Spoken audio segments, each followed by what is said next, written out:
Halo semuanya, selamat datang di YouTube BEM FEUB 2021.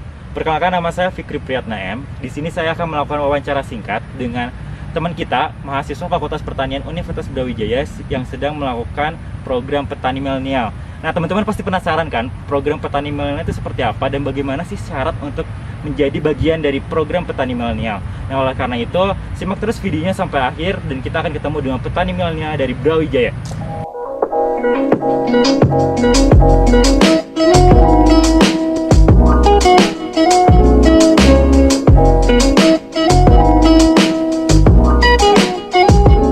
Nah teman-teman, kita udah ketemu sama petani milenial dari Brawijaya. Tapi sebelum kita mulai wawancara singkatnya, mungkin bisa perkenalkan diri dulu nih Kak, ke teman-teman biar pada tahu. Oke, terima kasih Kang Fikri. Izin memperkenalkan diri.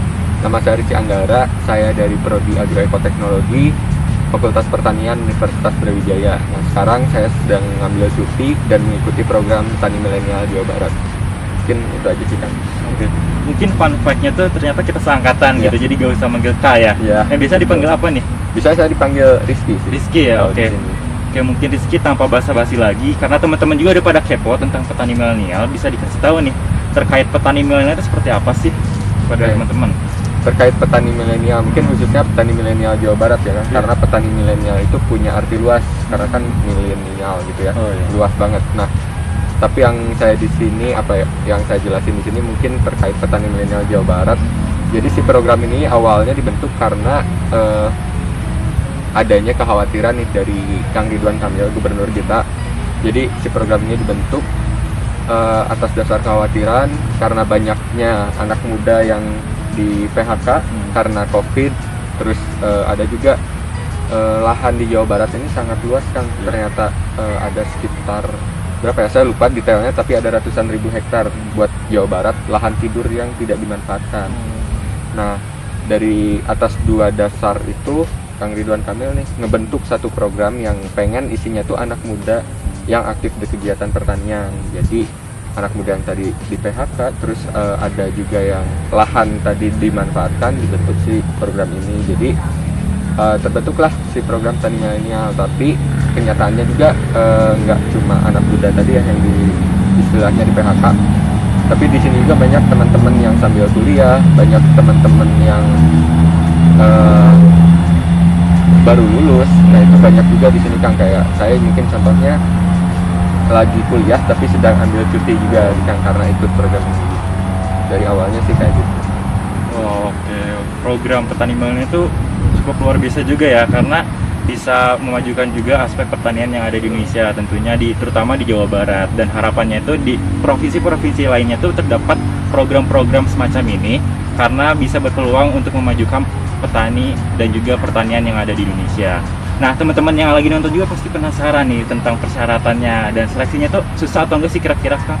Kalau buat susah mungkin relatif ya Kang. Oh, relatif, karena ya. kita juga nggak tahu kayak misalkan yang terbaik atau yang kurang itu kayak gimana. Tapi terkait seleksi, kita kemarin cukup lama juga seleksinya, dari mulai bulan Maret. Kita baru mulai program itu sekitar bulan Juli.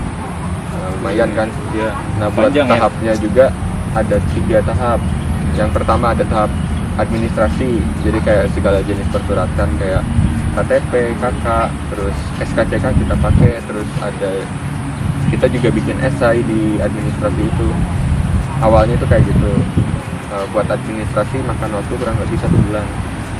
Nah, terus dari habis administrasi kita lanjut ke ada namanya tes SLIK gitu, kayak perbankan gitu.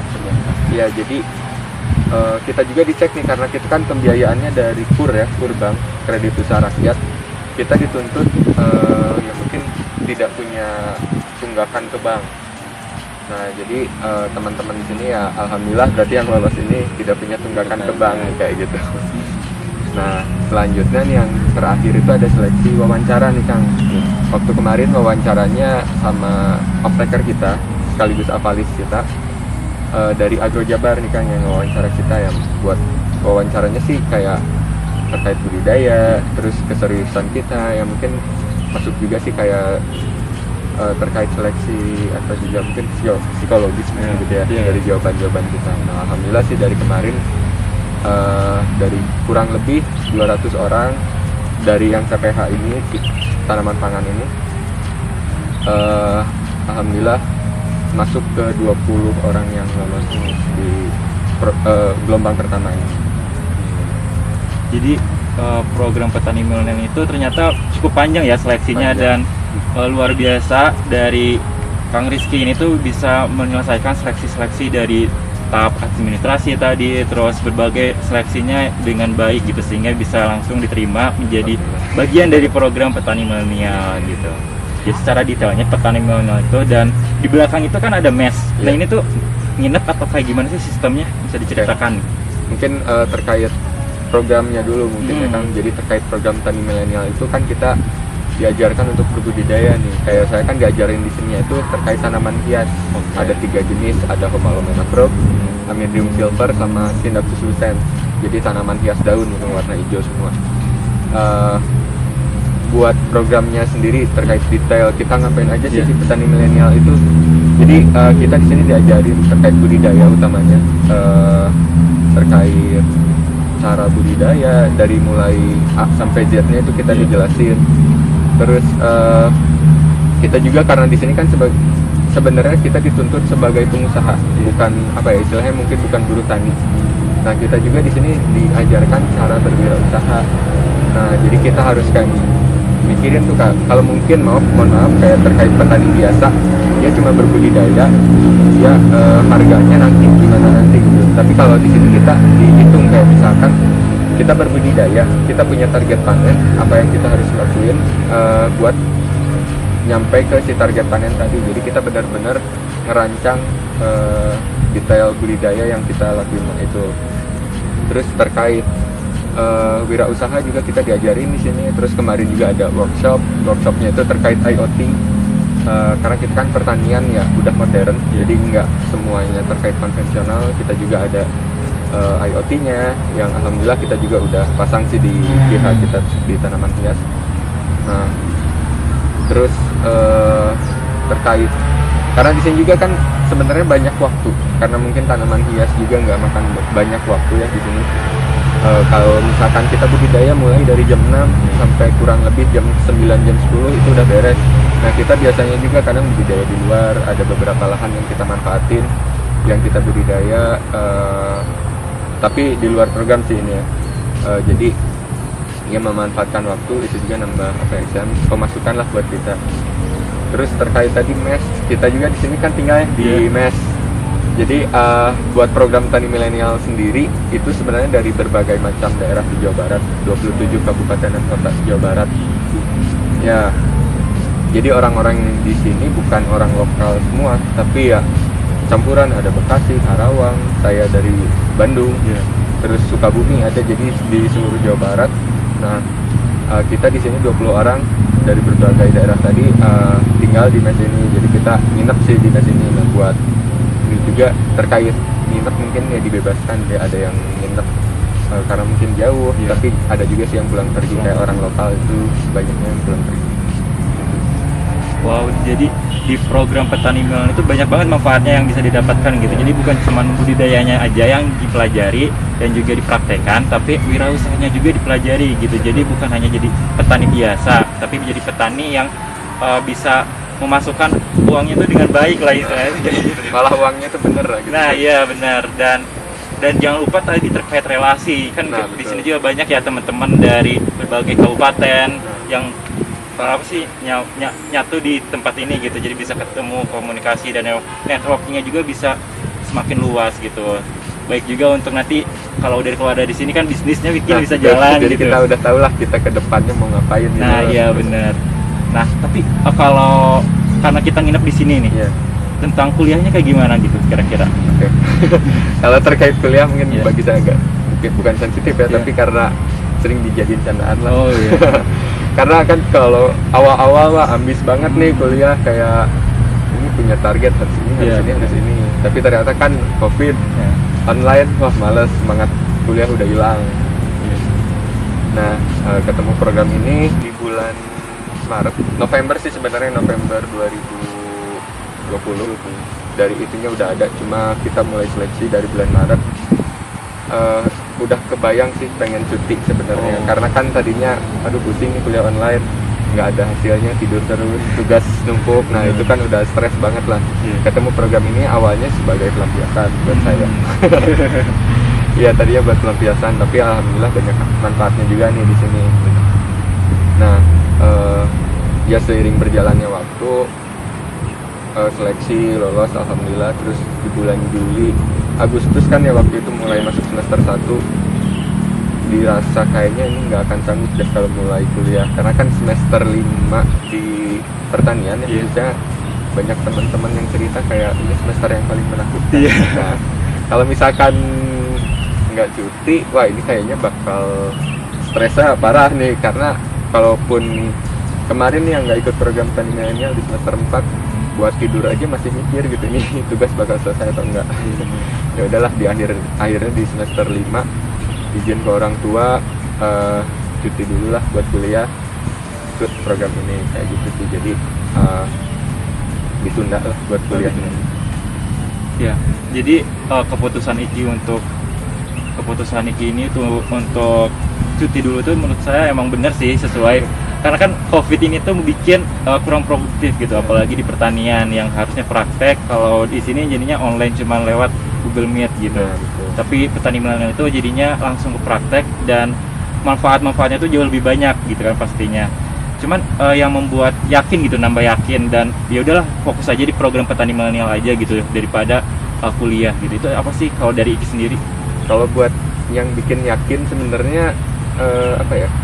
Lebih ke nekat sih sebenarnya gitu ya. Jadi kemarin udahlah nggak usah pikir panjang, karena kuliah wah benar-benar pusing. Ke orang tua juga sebenarnya kasihan, kayak misalnya orang tua ngebiayain kita kuliah, tapi pas kita kuliah tiduran. Itu malu sih sebenarnya, tapi ya ketemu program ini alhamdulillah lolos. Terus dari apa ya, mungkin yang ditawarkan dari program ini juga cukup banyak. Satu hobi lah sama saya juga terkait pertanian, jadi nyambung sama kuliah sama hobi nyambung. Jadi ya udah tanpa pikir panjang langsung aja buat cuti kuliah di bulan Agustus waktu itu di ACC buat cutinya itu. Jadi kayak gitu, jadi ya lebih ke nekat sih sebenarnya. Ya. Walaupun nekat, tapi yang tadi saya udah juga bilang kan, emang keputusannya cukup baik juga gitu, ngelihat dari COVID-nya masih ada gitu, masih online gitu kan. Cuman mau gak mau berarti dari Iki sendiri langsung tunda ya dari semester 5-nya. Dan mungkin ini jadi pertanyaan dan jawaban terakhir juga, tapi sebelum penutup mungkin dari Iki ada sedikit saran nih ke teman-teman yang tertarik sama petani milenial, dan juga tips and trick mungkin supaya bisa lolos jadi program petani milenial di gelombang selanjutnya. Oke. Jadi betul ya tadi Kang Fikri, buat gelombang selanjutnya itu ada nanti di bulan Februari di tahun 2022 itu bakal ada lagi. Jadi ditargetinnya itu kalau nggak salah 1.000 petani milenial. Nah kalau sekarang masih mungkin sekitar ratusan. Iya. Jadi buat teman-teman yang kiranya minat gitu ya ikut program ini, ya oke ikut aja gitu.